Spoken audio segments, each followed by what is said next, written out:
السلام عليكم ورحمة الله وبركاته. حياكم الله mes chers sœurs. Akhi Harith, dis-moi si tu m'entends bien, si tu vois l'écran. Taïb. Alhamdoulilah. Je vais juste voir que je peux bien descendre l'écran. Ça, c'est un problème qui reste.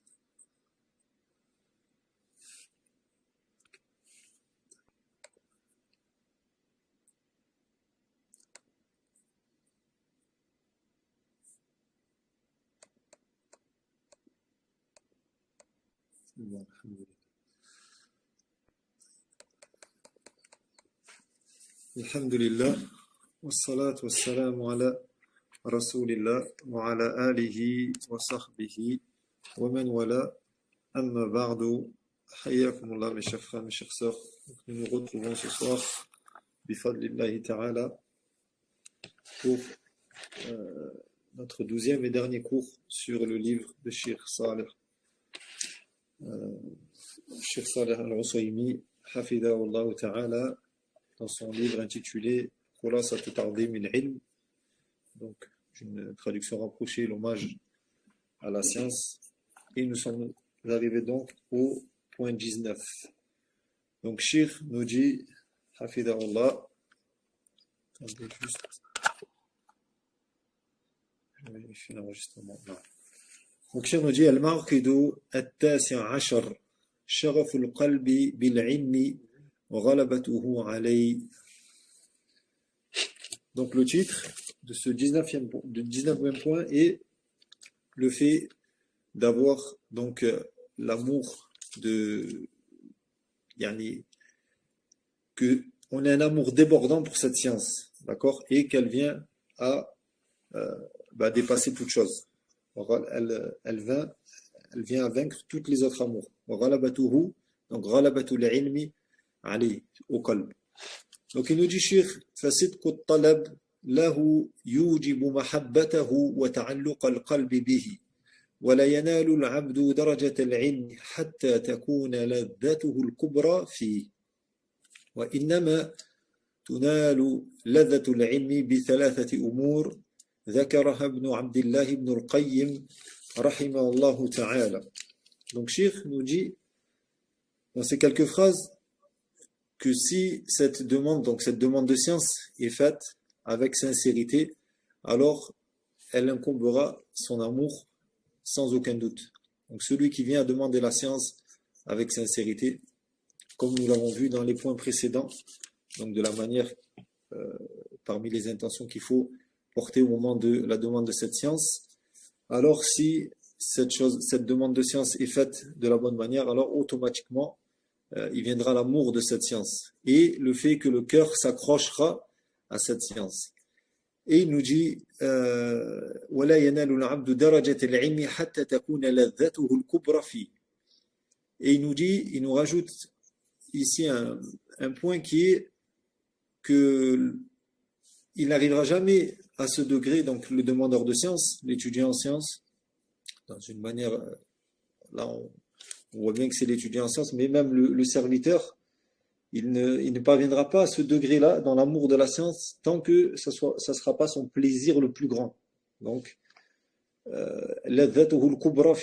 d'accord, que son plaisir il soit dans l'étude de cette science. Et nous allons voir que Cheikh, il nous évoque 3 points pour parvenir à cela.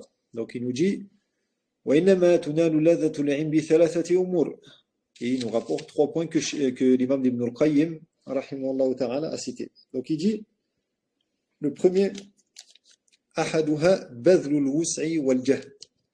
Donc le fait de mettre tout ce qui est en notre capacité, en termes de temps, mais en termes de moyens, donc vraiment tout ce qu'on a en capacité de faire pour obtenir cette science.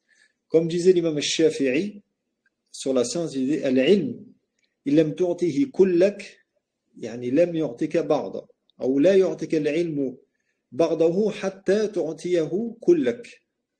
Donc la science, elle ne te donnera pas un peu tant que tu ne lui donneras pas tout ce que tu as.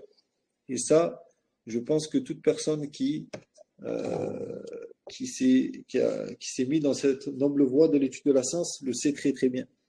Donc, il faut s'asseoir des jours et des jours, des années, pour pouvoir acquérir, serait-ce que un peu de science. Parce qu'il ne faut pas croire, bien sûr, certaines personnes peuvent être trompées par un peu de science et penser que c'est quelque chose, ils ont acquis quelque chose d'énorme, mais comme on l'a vu et comme on l'a posté dans notre canal, une parole aussi de l'imam Shafi'i, qui citait que dans les marahil at-talab, d'accord, il y avait plusieurs étapes, et en général, plus la personne avançait dans l'étude de la science, plus il se rendait compte de son ignorance.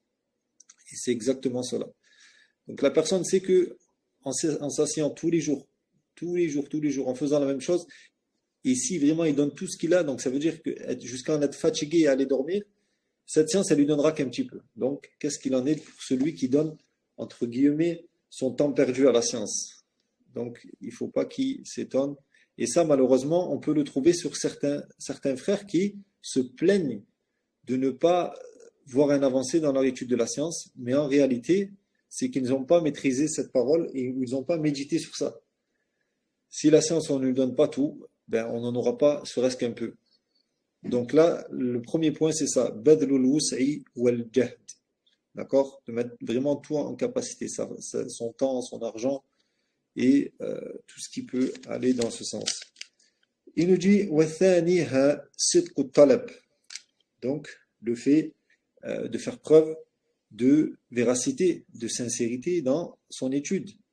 Comme on avait vu 4 points à se rappeler toujours au moment d'étudier la science. Et ça, c'est quelque chose qui est vraiment très important. Toujours se rappeler ce qu'on a étudié dans ce livre. Là, on va le finir aujourd'hui. Mais toujours mettre déjà en pratique. Et en général, ce qu'on met en pratique, ça reste. C'est comme il est venu dans la parole d'Ali, radiyallahu anhu.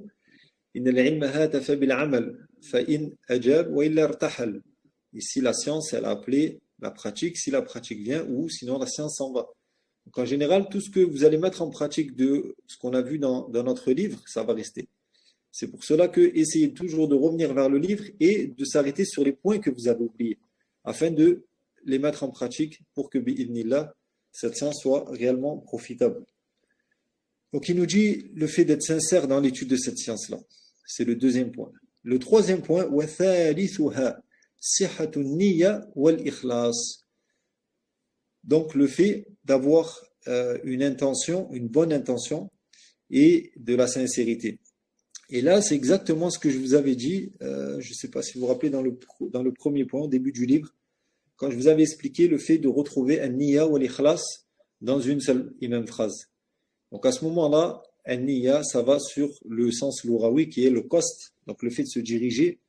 Donc c'est l'intention, le fait de se diriger dans cette étude et d'avoir la sincérité. Et si on trouve la niya tout seul, alors la sincérité rentre dedans, comme on l'avait vu dans la parole de Hassan al-Basri, rahimallahu ta'ala, ma alajtu shay'an ashaddu alay min an-niyya fa innaha tataqallabu alay.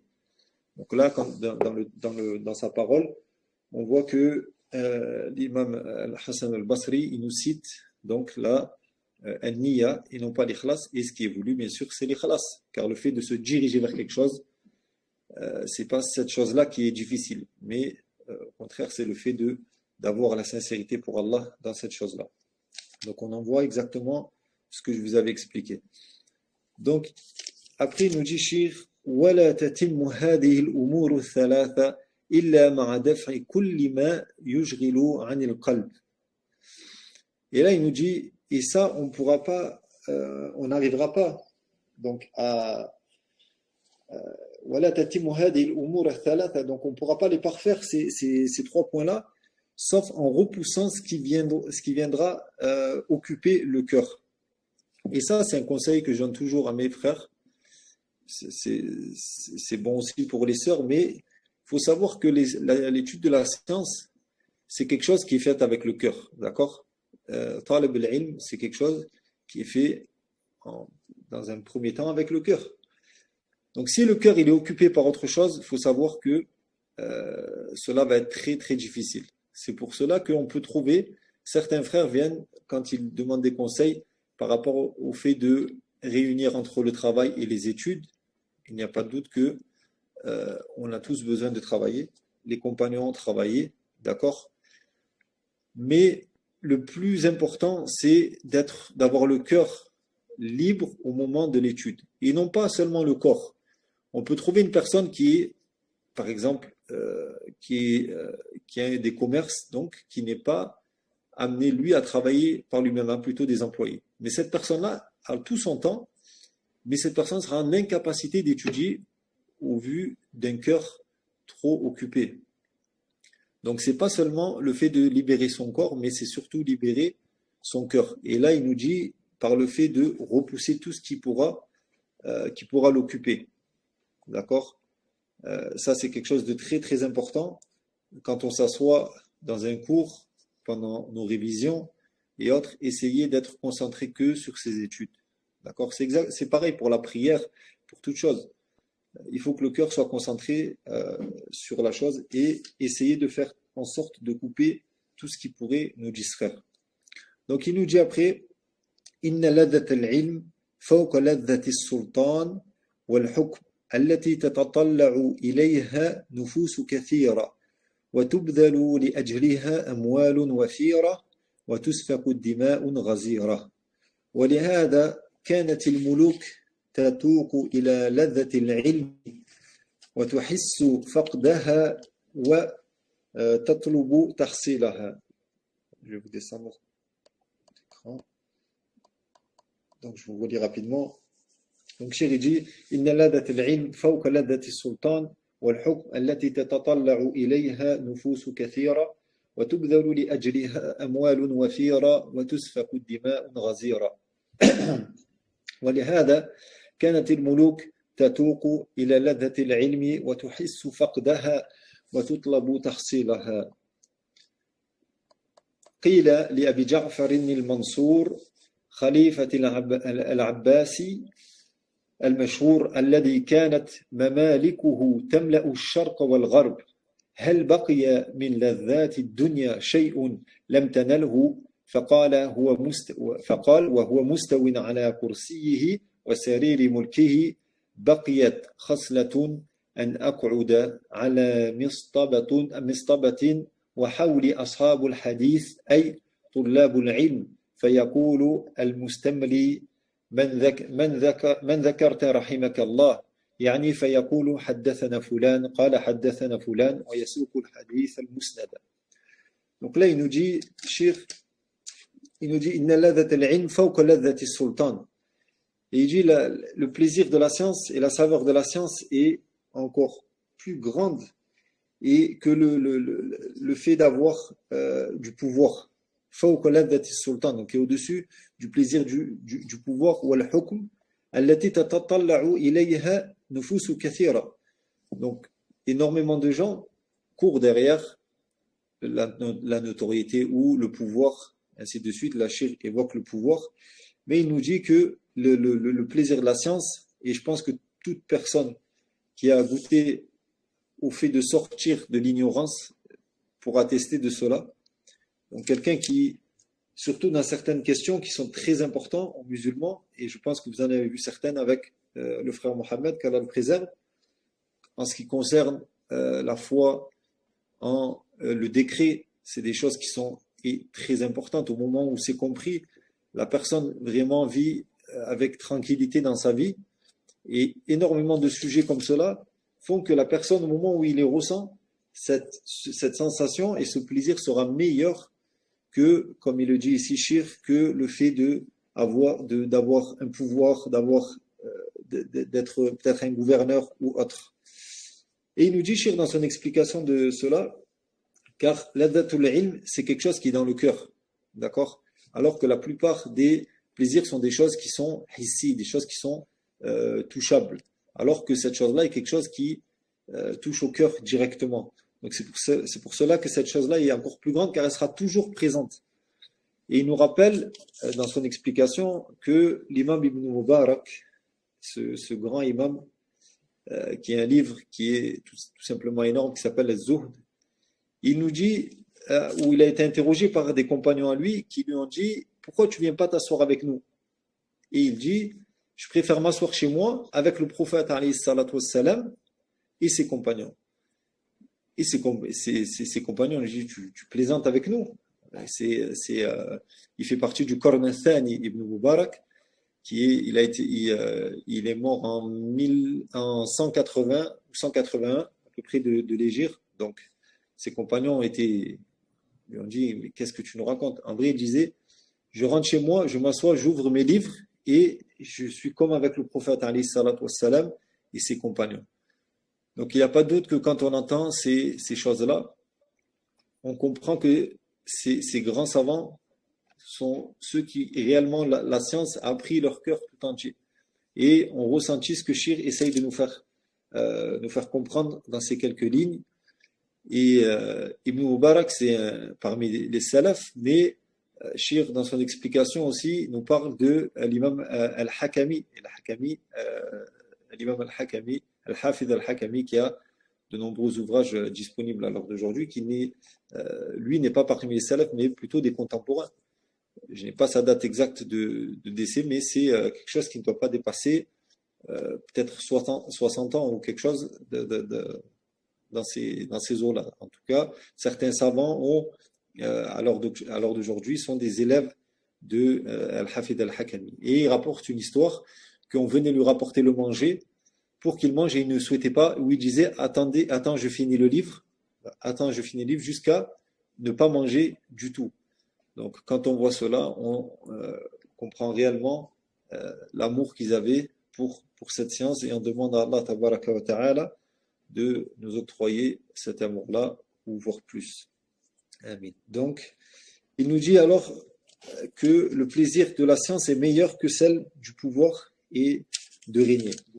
Et il a été questionné sur cela un grand khalifa, d'accord, qui était Abi Ja'far al-Mansour, Khalifat al-Abbasi, donc à l'époque du Khalifat al-Abbasiyya, qui était connu. Il lui dit, est-ce qu'il y a quelque chose alors qu'il avait, comme il dit, Shir kanat mamalikuhu tamlahu ash-sharq wal gharb.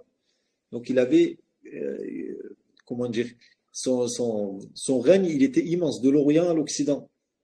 Et on lui a posé cette question-là alors qu'il était assis sur son fauteuil royal. Et il a dit, Nam baqiyat khasla. Il dit, oui, il y a quelque chose que je n'ai pas eu. Et vous allez voir que on va se rendre compte à travers cela que, on va dire, la place des savants est quelque chose qui n'a pas de prix. Que même les plus grands moulouks, les plus grands rois ne pouvaient pas acquérir. Et il dit, baqiyat khasla. En aq'uda ala mistabatin, donc que je m'assis sur un endroit élevé, murtafi', wa hawli ashabul hadith ay tullabul ilm. Il a dit le fait d'être assis, d'accord, sur un endroit élevé et de voir autour de moi des étudiants en sciences, d'accord, et qu'ils me demandent de qui tu rapportes ce hadith.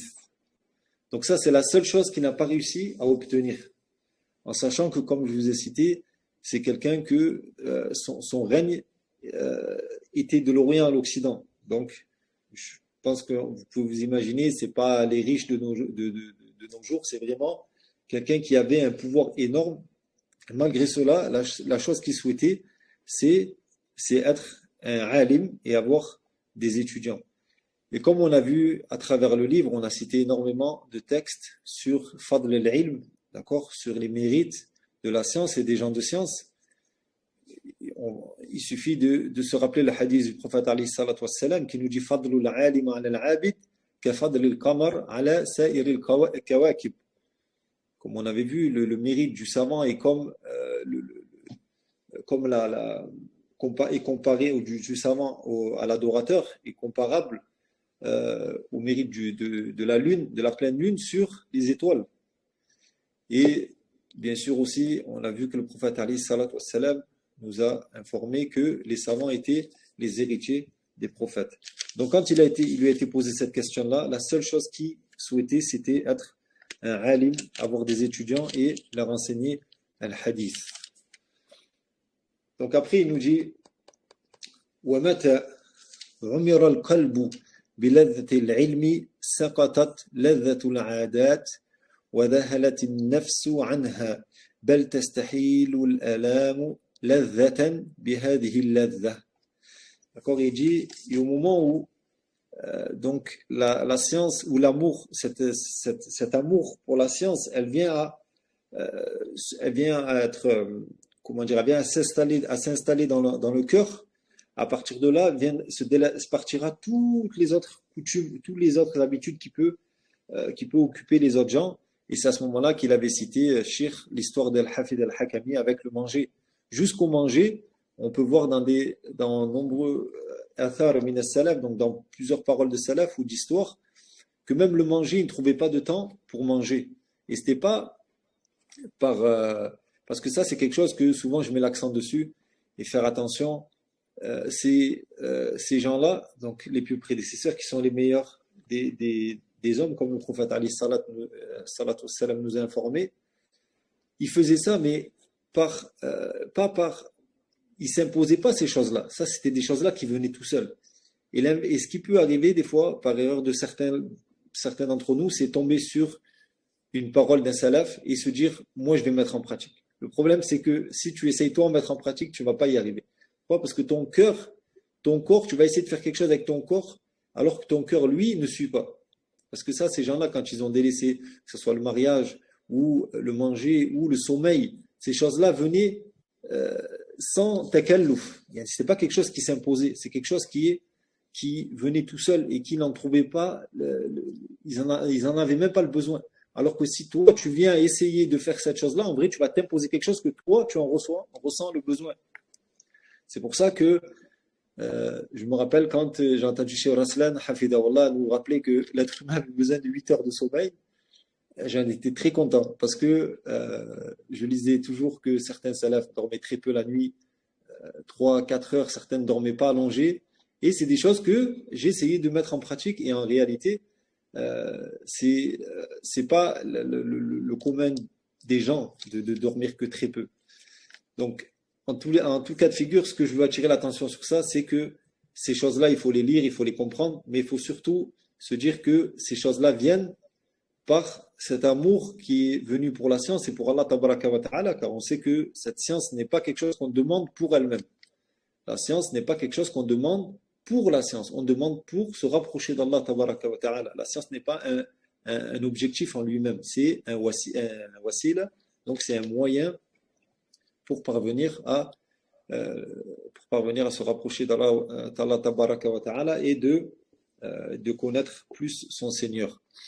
Donc il nous dit وَمَتَى عُمِرَ الْقَلْبُ بِلَذَّةِ الْعِلْمِ سَقَطَتْ لَذَّاتُ وَعَدَّاتِ وَذَهَلَتِ النَّفْسُ عَنْهَا بَلْ تَسْتَحِيلُ الْآلَامُ لَذَّةً بِهَذِهِ اللَّذَّةِ. Et il dit jusqu'à que il peut se transformer donc la dureté de cette étude, d'accord, en plaisir. بهذه اللذة. Il dit بَلْ تَسْتَحِيلُ آلَامُ لَذَّةً بِهَذِهِ اللَّذَّةِ. Donc là, on a terminé avec donc le point 19 qui est le fait de faire en sorte que notre amour et surtout, comme il a dit au tout début, que notre plaisir principal et le plus grand soit l'étude de la science. Donc là, nous rentrons dans le Al-Ma'qid Al-Ishroun et le dernier point que Shir a évoqué dans son résumé. Et il nous dit Al-Ma'qid Al-Ishroun Hibdul Waqt fil Ilm. Le fait de préserver son temps, de faire attention à son temps, d'accord, pour l'étude de la science. Donc avant de rentrer dans ce que Shir a dit, je pense qu'on est tous conscients et unanimes sur quelle est la plus grosse catastrophe de notre époque dans le fait de perdre son temps. Et je pense que vous savez tous, c'est les wasaïl al-tawassul, donc tout ce qui est les applications de communication, tel Instagram, j'en passe. Et ça, je pense qu'on s'en rend tous compte que si on vient à méditer combien de temps est passé par certaines personnes, cette même personne-là se dit ne pas avoir le temps de lire du Coran, ne pas avoir le temps d'assister à des cours. Et en réalité, cette personne-là est tout simplement dans un bala. Et on demande à Allah Azza wa Jal de nous en préserver, qui est le fait, Allah Azza wa Jalla l'a éprouvé avec ces wasa'il al-tawassul, jusqu'à que certains savants ont parlé d'une fitna, un hadith qui est venu du prophète alayhi salatu wassalam, que dans les derniers temps, il viendra donc quelque chose qui rentrera dans toutes les maisons, une fitna tadkhulu kulla buyut. Et certains savants ont vu que c'était ces moyens de communication qui sont les wasa'il al-tawassul. Et très, très sincèrement, on peut se rendre compte que même les personnes âgées, subhanallah, viennent à être distraits avec ça. J'ai pu voir déjà de mes propres yeux des personnes très âgées, d'accord, qui sont avec des téléphones et puis ils passent des heures à descendre avec leurs doigts montés, descendre, ainsi de suite. Et ça, il n'y a pas de doute que c'est un.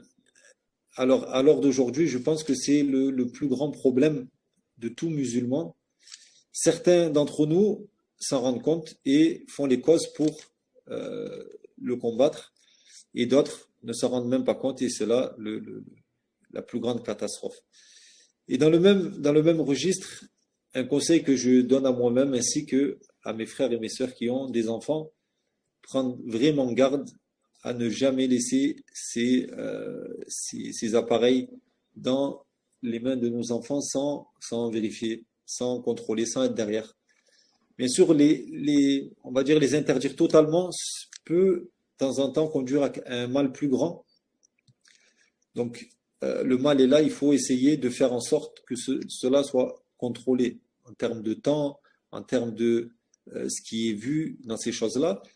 Et un savant qui a été interrogé sur ça, qui est Cheikh Abdessalam Chouaïr, il nous donne quelques conseils sur ça, qui est le fait dans un premier temps, de faire grandir dans le cœur de nos enfants le fait de penser à Allah et ne pas penser à leurs parents qui les surveillent. Certes, il cite après la surveillance des parents en deuxième point, mais dans un premier temps, apprendre à nos enfants que si nous, on n'est pas derrière eux, Allah tabaraka wa ta'ala les voit, les entend, savent ce qui se passe, savent ce qu'ils regardent, et ils seront interrogés tôt ou tard sur leur vie. Donc ça, c'est la première des choses qui nous conseille de toujours expliquer aux enfants, moi je ne suis pas là, mais notre Seigneur, il te voit, d'accord? Donc toujours essayer de les indiquer, leur donner des choses qui soient profitables, bien sûr, et ne pas donner la chose, aller porte ouverte, regarder ce qu'on veut. Donc ça, c'était un peu la parenthèse que j'ai déjà faite plusieurs fois sur ces choses-là, et si Allah tabaraka wa ta'ala nous permet de faire, pourquoi pas un cours plus structuré en détail qui pourrait aider nombreuses de nos familles. Mais savoir, parmi les erreurs de certains parents, c'est penser qu'en donnant ces choses-là, ils pourront se reposer. Sache que si tu vas trouver quelques repos, quelques heures, Yawm al-Qiyamah, tu ne seras pas reposé. Quand ton enfant viendra t'interroger, d'accord? Quand ton Seigneur, avant cela, t'interrogera sur cette amana qu'il t'a donnée, donc ne préfère pas ces quelques heures de répit à des comptes qui pourraient être, billah, il n'y aura rien pour s'échapper de ce compte-là. Donc on demande à Allah Azza wa Jal de nous faciliter à tous l'éducation de nos enfants. Alhamdulillah. Donc on va commencer à lire ce que Shir nous dit ici. Il nous dit قال ابن الجوزي في صيد خاطري ينبغي للإنسان أن يعرف شرف زمانه وقدر وقته فلا يضيع منه لحظة في غير كربة ويقدم فيه الأفضل فالأفضل من القول والعمل.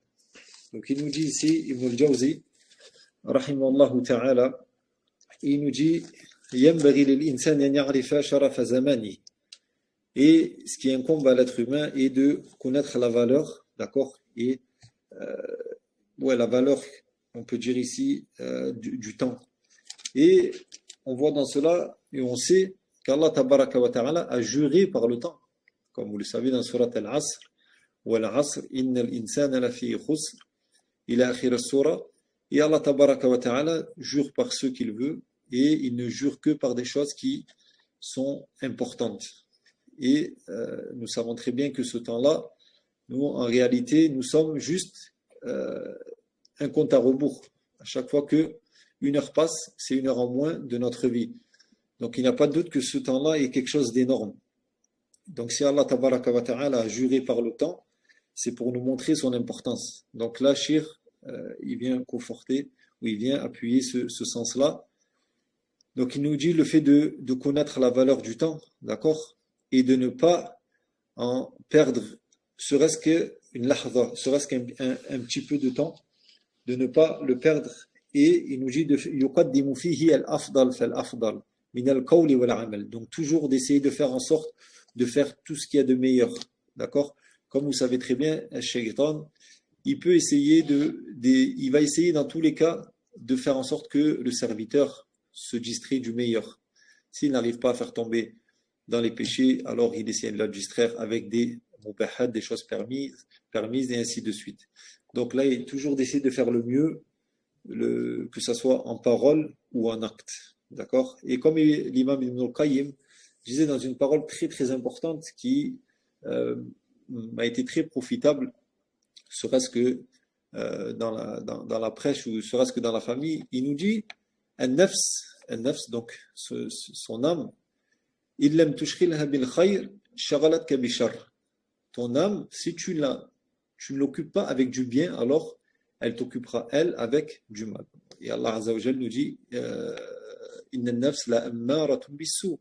Il a mis ordonne le mal illa man rahima rabbi. Donc sauf ceux qui Allah a fait miséricorde.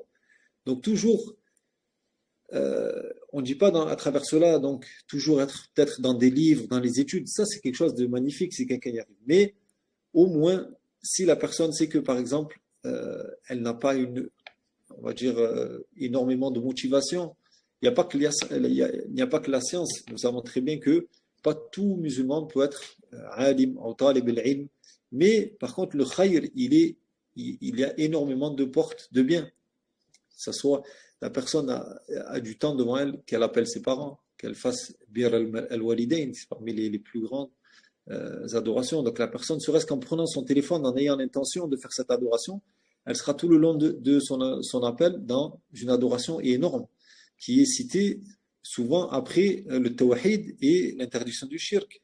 وَوَصَّيْنَا الْإِنسَانَ بِوَالِدَيْهِ حُسْنًا et وَاعْبُدُوا اللَّهَ وَلَا تُشْرِكُوا بِهِ شَيْئًا وَبِالْوَالِدَيْنِ إِحْسَانًا. Donc on voit que dans la bienfaisance envers les parents, c'est une adoration énorme. Et je dis ça, mais il y a al-kalimatu tayyiba, le fait de dire une bonne parole.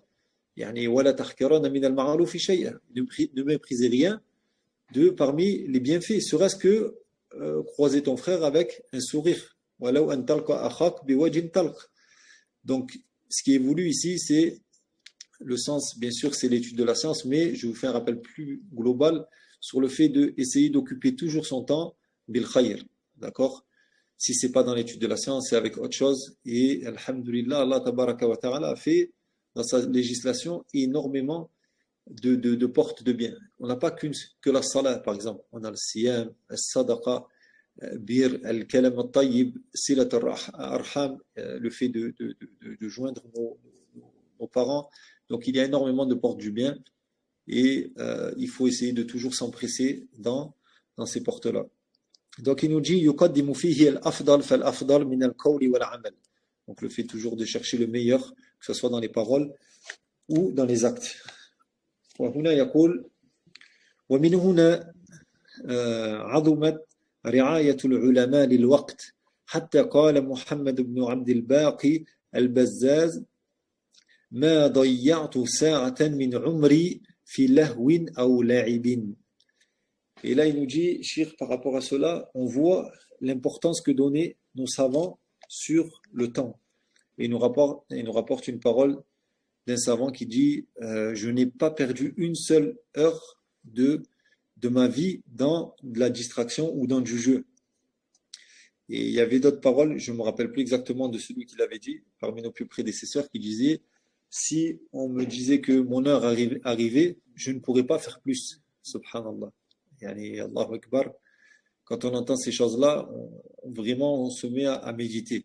Car si nous, on vient à nous dire que notre heure arrive dans une heure, que notre heure va arriver d'ici une heure, je pense qu'on ne serait pas dans la capacité de dire cette chose-là et qu'Allah yuslih al-ahwal.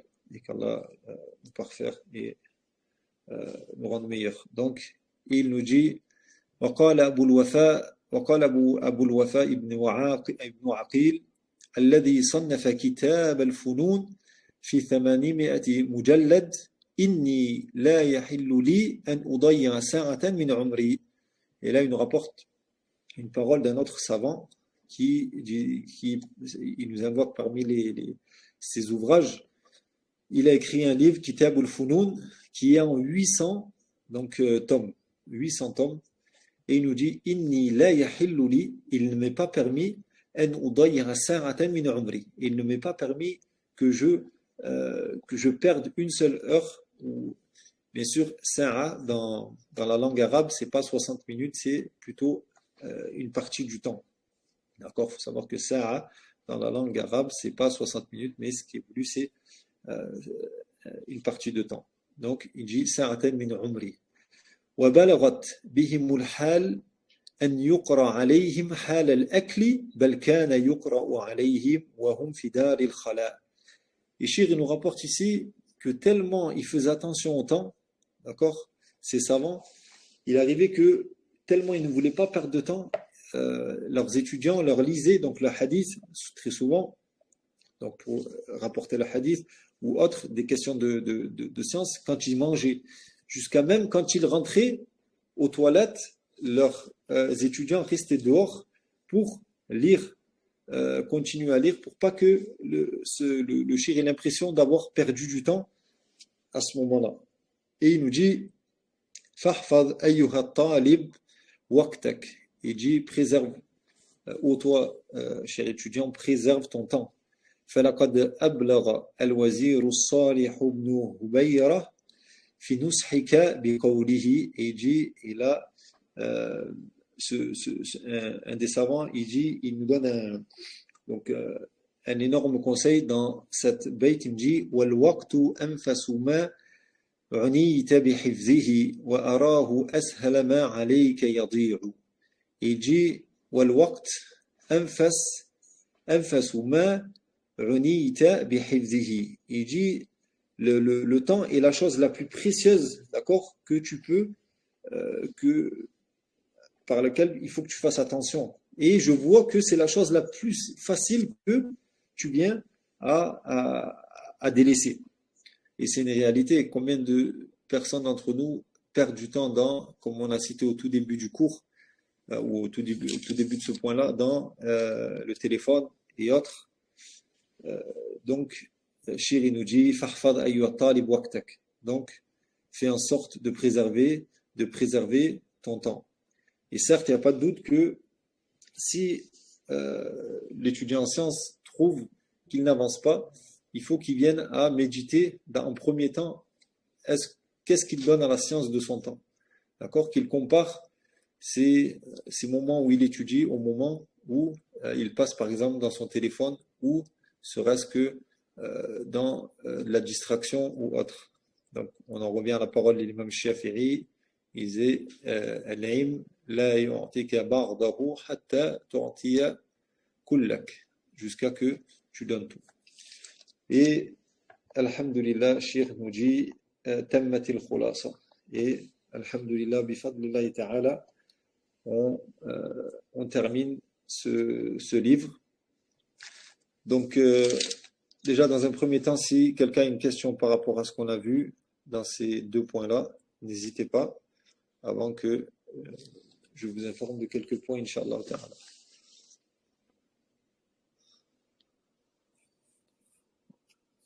Apparemment, il n'y a rien. Bon, après, si c'est quelque chose qui vient. Donc, alhamdulillah, on a fini donc, ce livre-là.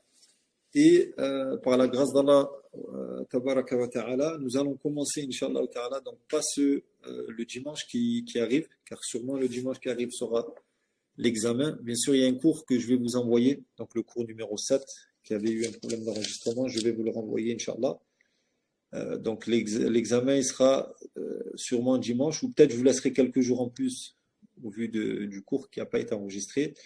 Et puis après, il faudra que je voie en fonction de l'Aïd, si ça tombe de l'Aïd, donc peut-être on repoussera.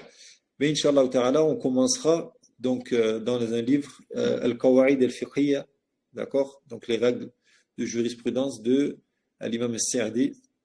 Donc un livre qui est très très important et que vous allez voir va vous aider vraiment dans énormément de choses. Pas seulement dans vos adorations, mais même dans votre vie de tous les jours, que ce soit avec votre famille. Vraiment un livre que quand j'ai étudié la première fois, c'était il y a plus de 10 ans, et subhanallah, je me suis rendu compte de la grandeur de notre religion, et on se rend compte que euh, cette religion vient d'Allah tabaraka wa ta'ala, car si on vient à appliquer ces choses-là qui sont prises des textes, donc ces règles, il faut savoir que on verra que chaque règle est venue après avoir réuni plusieurs textes, on a sorti une règle, et vous allez voir que c'est quelque chose de très important. Donc on va étudier ce livre-là, et en parallèle, on fera 2 livres par cours, qui sera Usul al-Sunnah de l'imam Ahmed, donc les fondations des gens de les fondements, pardon, des gens de la Sunna. Donc on fera bi'idhnillah ta'ala ces 2 livres dans le même cours. Donc sûrement le cours sera peut-être un peu plus long, mais ça nous permettra d'avancer plus vite. Et la nouvelle dans cela, Inch'Allah, c'est que, comme vous le savez, donc moi je suis à l'université de Médine et, alhamdoulilah, on a fini, enfin on termine nos examens en fin de semaine, donc moi je vais rentrer en Égypte. Donc pour les frères qui sont en Égypte et les sœurs, on verra normalement s'il y a, parce que je pense qu'il y aura d'autres élèves qui voudront assister, s'il y a un grand nombre de sœurs qui veulent assister, on mettra sûrement, il y aura une place où il y aura une salle qui sera réservée aux sœurs, Inch'Allah, avec une organisation, là, sans, sans ikhtilat, bien sûr, évidemment, mais même pour les entrées-sorties. Donc, c'est la nouvelle que je vais donner, car, bien sûr, comme je vous dis à chaque fois, l'étude derrière un ordinateur, c'est malgré nous. Donc, il n'y a pas de doute que le fait d'interagir avec les étudiants, de voir, ça n'a rien à voir. Donc, c'est complètement deux choses différentes d'étudier en ligne et d'étudier en présentiel.